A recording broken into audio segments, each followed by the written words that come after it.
Olá, bom dia.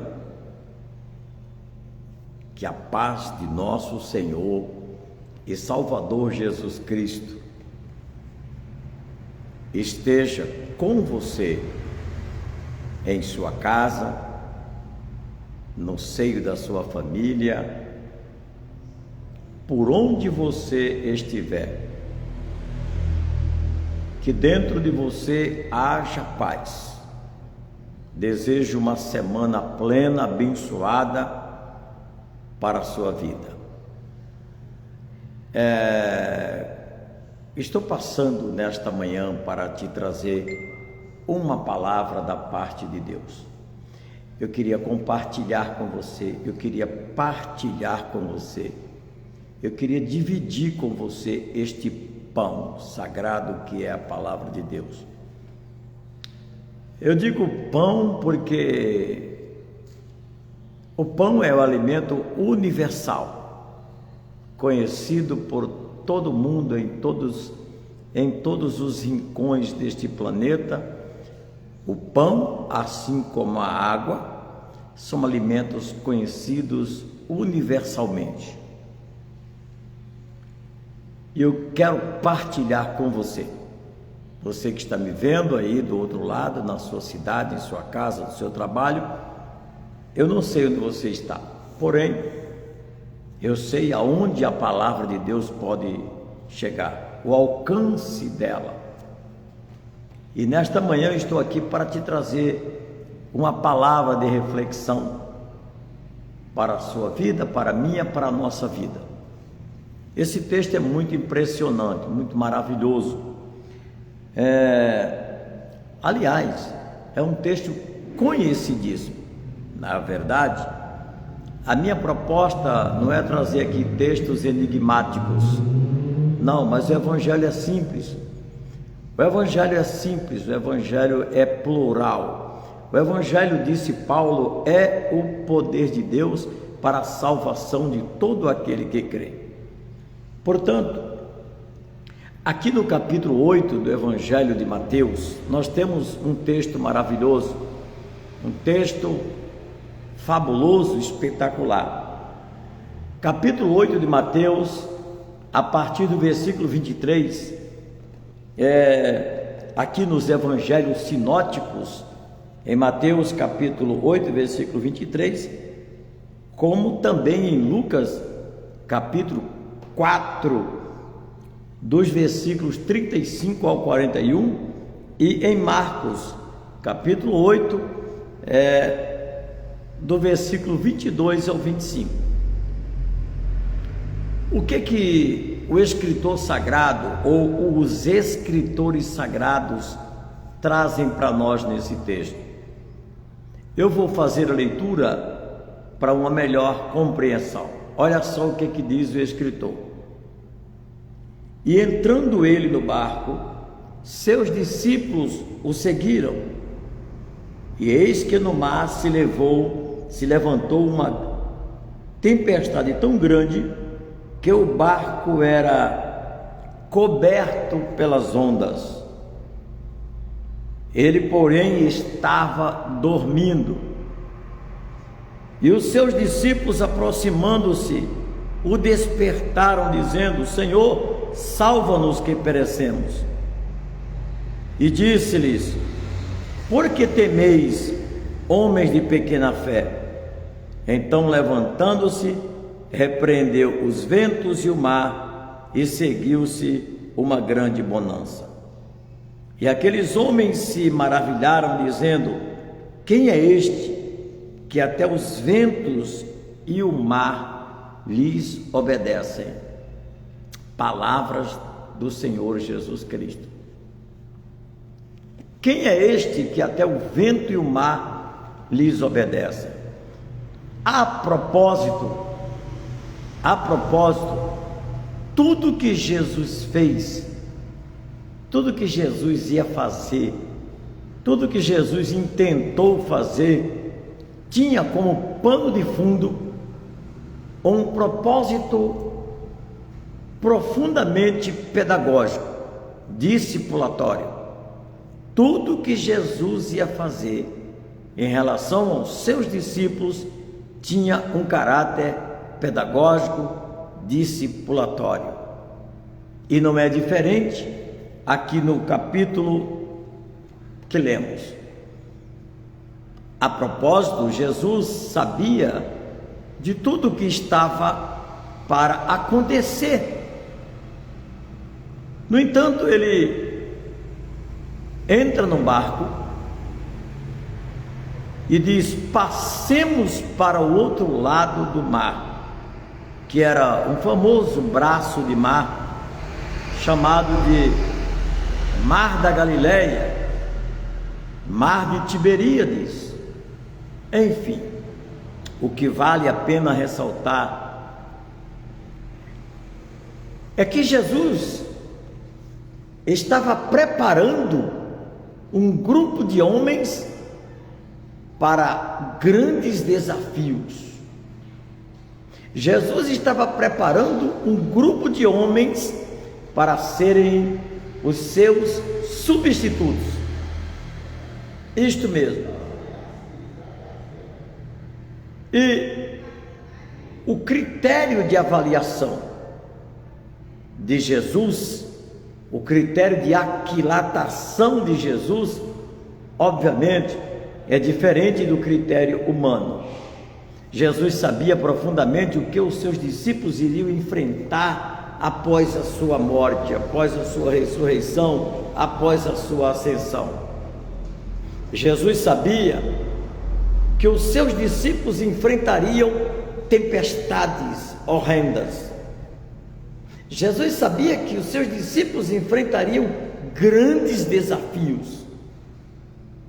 Observe que quando alguém se alista em um dos órgãos das Forças Armadas, Marinha, Exército e Aeronáutica, eles têm um tratamento de inserção na vida militar, treinamentos mais exaustivos possíveis. Eles enfrentam a selva, enfrentam rios, mares, montanhas, temperaturas adversas, enfim. Quando alguém se alista no serviço militar, eles passam por testes de sobrevivência. E ninguém melhor do que Jesus para saber a estratégia de preparar homens para grandes desafios. Isso mesmo. Pedagogicamente, Jesus não levou os seus discípulos àquele barco de forma aleatória. Jesus estava, a propósito, a rigor, treinando os seus discípulos para grandes desafios. Ele entra no barco, seus discípulos o seguiram. A propósito, o vento, aliás, os ventos começam a soprar. Parecia tudo tranquilo. Observe a riqueza de detalhes desse texto. Jesus entra no barco e se deita, despreocupado, tranquilo, mesmo sabendo o que ia acontecer. Eu diria que a escola preparatória de Jesus para os discípulos tinha as suas nuances, as suas peculiaridades, os seus campos de atuações diversos. E desta feita, o campo, o território era o mar. Aqueles homens acostumados com a pesca, com a direção dos ventos, Aqueles homens acostumados com as correntezas, aqueles homens acostumados com as estações da lua, de maneira que aqueles homens nunca se depararam com uma situação igual a esta do texto. Jesus deita-se no barco, lá na popa do barco, propositalmente.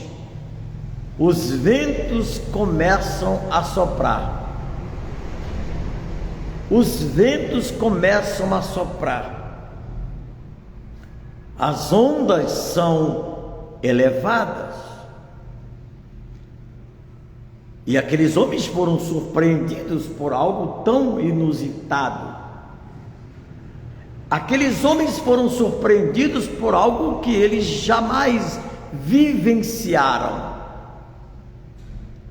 De maneira tal que, na medida que as ondas agitavam, os ventos agitavam as ondas, a sensação imediata de que aqueles homens tiveram era única. Todos eles unicamente tiveram uma só sensação: a falta de expectativa de vida. Unanimemente eles entraram em pânico, unanimemente eles entraram em desespero, em pavor, unanimemente eles tinham uma só certeza. E qual era a certeza, pastor? A certeza da morte. A certeza da morte tomou conta da embarcação. A certeza da morte desestabilizou a emoção dos discípulos. A certeza da morte invadiu, tornou aquele ambiente sombrio por demais. E a única alternativa que eles têm para resolver aquele problema, pelo menos imediato, foi unânime: vamos acordar o mestre, vamos dizer que nós estamos morrendo, vamos dizer que nós não temos mais expectativa de nada. O que nos resta agora é nos unir para morrermos juntos. Era a única expectativa e esperança que eles tinham. No entanto, queridos,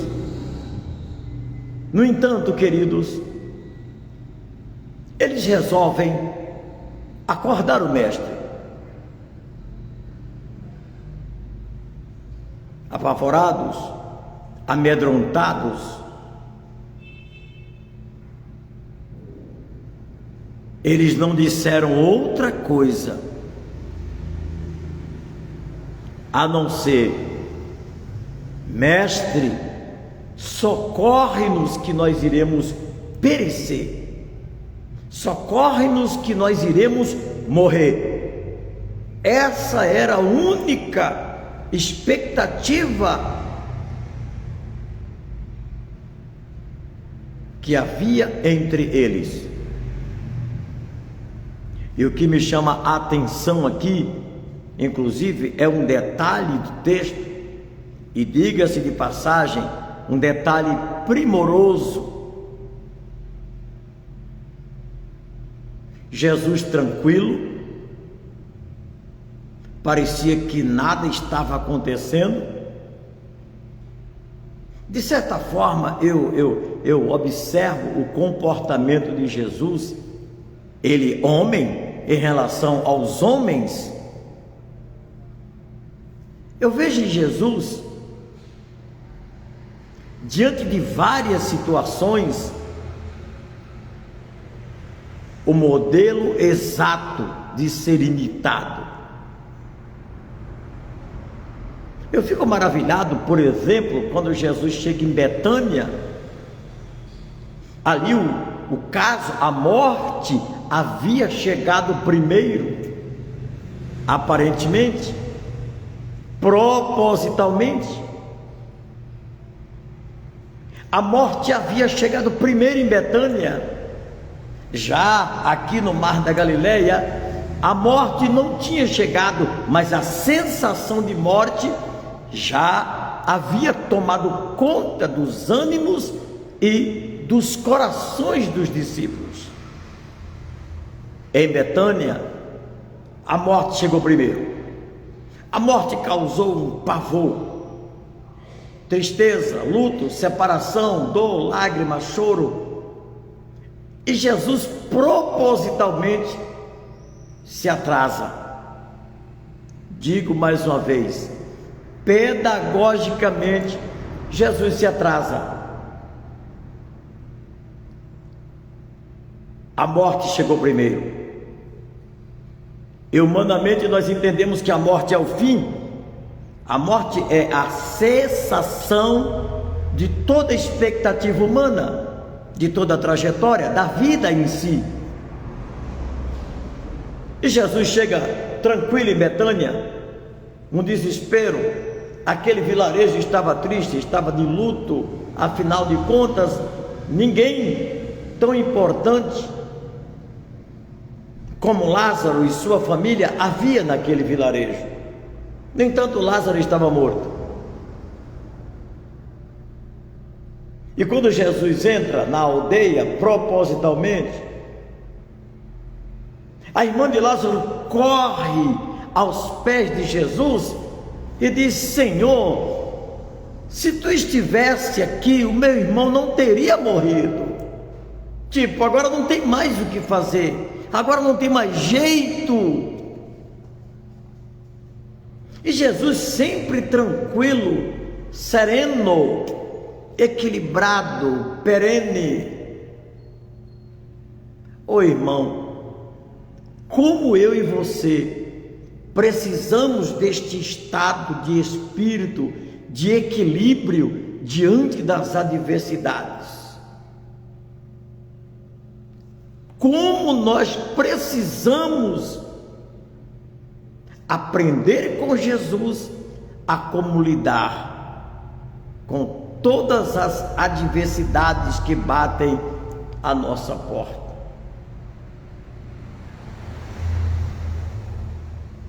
Parece irônico, Jesus diz para a irmã de Lázaro, e disse: olha, o teu irmão, ele há de ressuscitar. E ela não entende a metáfora, a profundidade daquilo que Jesus estava a dizer. E ela repele e diz: eu sei que ele há de ressuscitar na ressurreição do último dia, mas agora ele já foi, não tem mais jeito. E Jesus solenemente olha para ela e diz: eu sou a ressurreição e a vida. Quem crê em mim, ainda que esteja morto, viverá. E Jesus vai até o sepulcro. Este episódio está registrado unicamente no Evangelho de João, no capítulo 11. Mas o que me chama a atenção é que no versículo 35 do capítulo 11, Jesus chora. Jesus chora diante daquele quadro, aquele quadro diverso.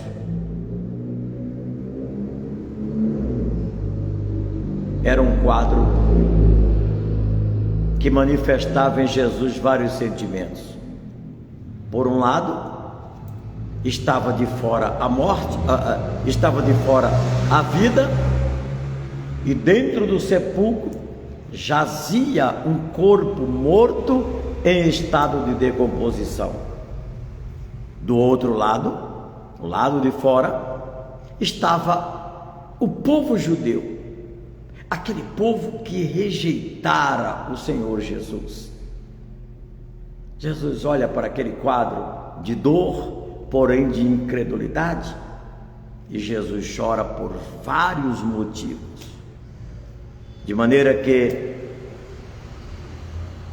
Jesus tendo o controle, Jesus tem o controle, entenda isto. Jesus tem o controle de todas as coisas. Ele tem o controle da vida, tem o controle da morte. E agora Jesus dialoga com Lázaro em estado de decomposição. Jesus dialoga com um morto e dá um brado. Jesus fala com o morto e disse: Lázaro, vem para fora. Os irmãos sabem o que aconteceu posteriormente, mas voltando para o texto de Mateus 8, Jesus precisava resolver uma tempestade não vista e nem mostrada nesse texto. Jesus precisava resolver urgentemente a maior de todas as tempestades. Não era a tempestade do mar. Não. Observem que Jesus não falou com o vento e com o mar em primeiro lugar. Jesus falou com seus discípulos. Jesus precisava resolver o problema de natureza emocional dos seus discípulos. Jesus precisava tratar os seus discípulos, porque a única esperança que eles tinham de imediato era a esperança da morte. E Jesus fala com eles e lhes diz: por que temeis, homens de pequena fé?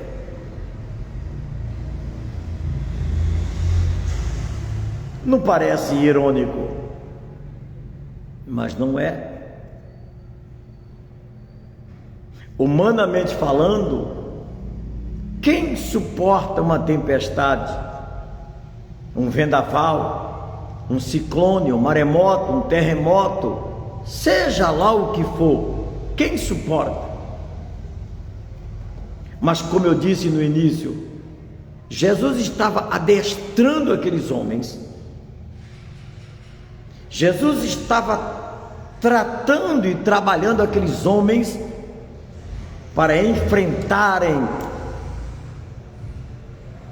as adversidades que viriam pela frente, principalmente após a sua ascensão aos céus.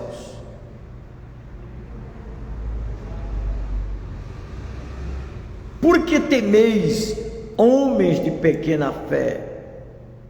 Jesus levou-os para aquele mar revolto, agitado, para desenvolver neles a fé diante das adversidades.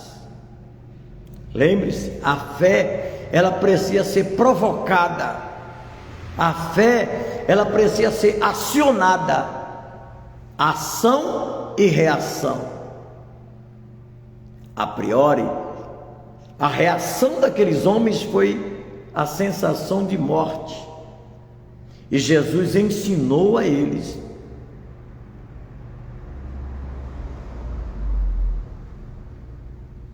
a desenvolver a sensação de vida.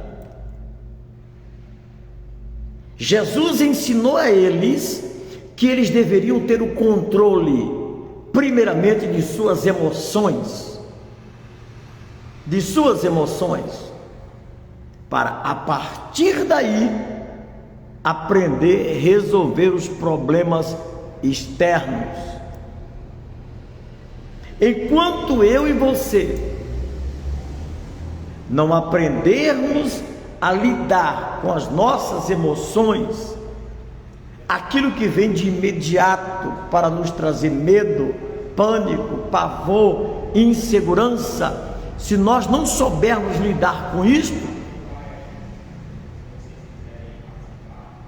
jamais teremos condição alguma de resolver qualquer problema, se primeiro não soubermos resolver os problemas de natureza emocionais.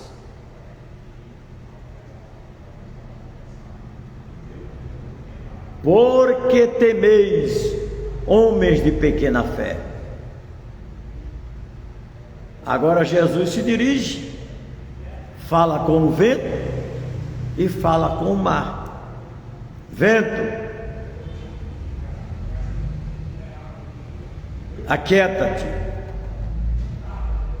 Mar, acalma-te.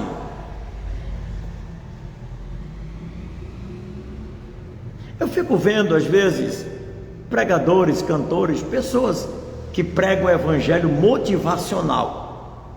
O que tem de gente pregando o evangelho motivacional, um evangelho triunfalista,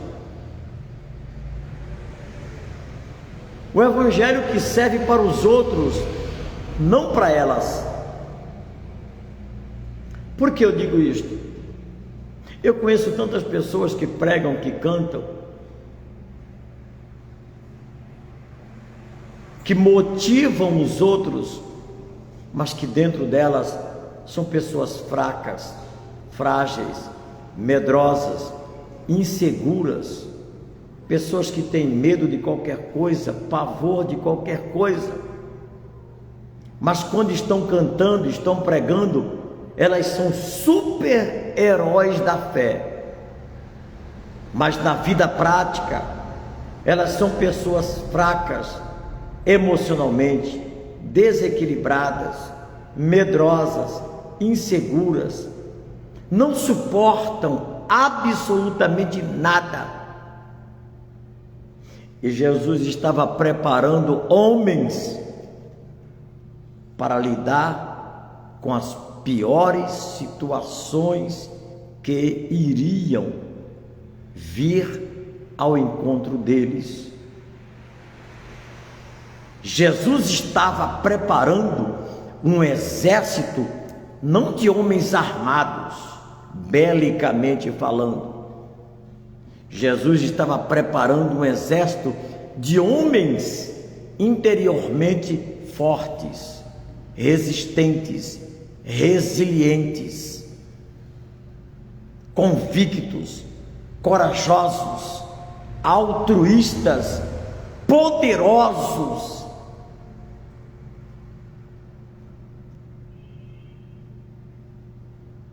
Enquanto você estiver preso aos temores circunstanciais que vêm de fora para dentro, você sempre será uma pessoa fraca, frágil, medrosa, insegura, temerária. Você sempre será. Agora, se diante das adversidades você se mostrar seguro, se diante das adversidades você tiver o controle de você, você já venceu a batalha. Se diante das adversidades você souber lidar estrategicamente com todas as situações circunstanciais que vêm a você, ninguém te destruirá.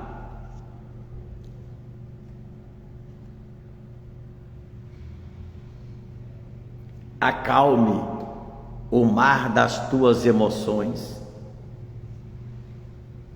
Aprenda a ter domínio próprio. Aprenda a lidar com as crises. Aprenda a lidar com temporais, vendavais. Aprenda a lidar com todas as adversidades, sem ter medo, mas pelo contrário, coragem, resiliência, equilíbrio, domínio próprio, percepção.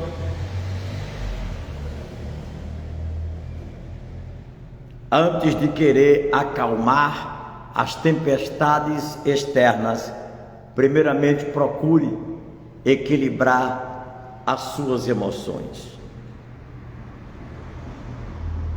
E foi para isto que Jesus levou os discípulos para um ambiente estranho, qual nunca visto por eles,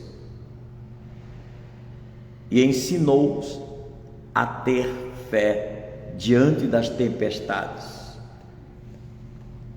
Nós temos tantos crentes emocionalmente fracos, qualquer coisa se fere, qualquer coisa se machuca, qualquer coisa se magoa, qualquer coisa se entristece, qualquer coisa desiste. Tantos crentes, às vezes até obreiros, pastores, cantores, líderes de igreja, medrosos. Medo, ele é o teu pior inimigo. Existe um medo preventivo. Este medo preventivo está relacionado à cautela, atenção, sinal amarelo, alerta, é uma coisa. Agora, o medo que escurece a visão, o medo que te leva a uma derrota antecipada, este medo precisa ser tratado.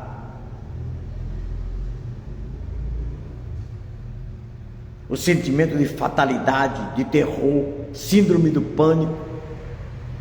Quantas pessoas com síndrome do pânico, apavoramento, a pessoa se torna frágil, desestabiliza tudo, desmorona tudo. Mas Jesus nos trouxe aqui nesta manhã para nos trazer esta mensagem. Por que temeis, mulher de pequena fé? Por que temeis, homem de pequena fé? Acalma a tempestade primeiramente do teu coração, da tua mente, mentes perturbadas, corações acelerados, pressão alterada, um desequilíbrio, uma procela total está acontecendo dentro de você. Mas nesta manhã, acalma o teu coração, aquieta-te, mar, o mar das emoções. Você precisa ter paz no meio da tempestade. Que o Senhor te abençoe, que esta palavra vá de encontro ao seu coração, e que nesta manhã você esteja abençoado, fortalecido no Senhor e na força do seu poder. Glória a Deus. Aquieta-te. O salmista, no Salmo 46, versículo 10, ele disse: aquietai-vos e sabei que eu sou Deus. Aquietai-vos e sabeis que eu estou no controle de todas as coisas. Creia nesta palavra, guarde esta palavra, alimente-se desta palavra, seja seguro, segura nesta palavra. Que o Senhor te abençoe, que o Senhor te guarde, que o Senhor te proteja, Levanta a cabeça, chega de medo, chega de sofrer precocemente antes do tempo. É o problema da ansiedade, da inquietação. Acalma o teu coração. Que o Senhor abençoe sua vida, sua casa, sua família, seus negócios, sua igreja, não importa, que o Senhor acalme o teu coração. Deus abençoe, um grande abraço, fique com Deus, acalma o teu coração.